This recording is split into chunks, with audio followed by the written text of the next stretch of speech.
What is Codex Sinaiticus, or sometimes pronounced Sinaiticus? It's a manuscript at St. Catherine's Monastery at the base of Mount Sinai in Egypt, or I should say a manuscript that was there.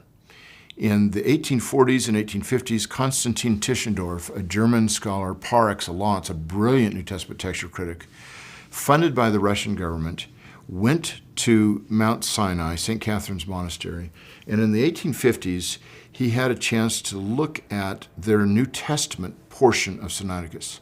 This was a manuscript produced in the 4th century, about AD 350, and it's a manuscript that originally had the entire Bible in it. Codex Sinaiticus, one of the most important things about it is its age, but another important thing about it is that this manuscript is a complete New Testament. It doesn't have all the Old Testament, just portions of it, mostly starting at 1 Chronicles, but it has the whole New Testament. And this manuscript now is the oldest manuscript in existence of the complete New Testament.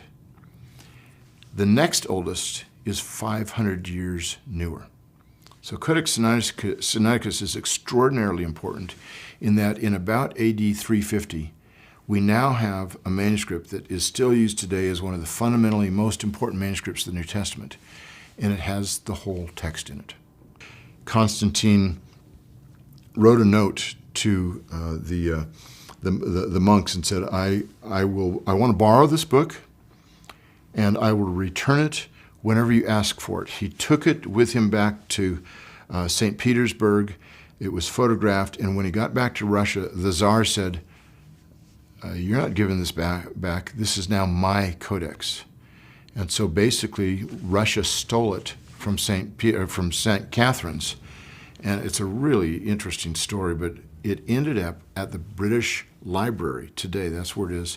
December 27th, 1933, by an armed truck. It was brought there, and a guy named T.C. Skeet was the assistant curator. He lived till he was 100 years old. He wrote into the 21st century about Codex Sinaiticus. It was just absolutely fascinating.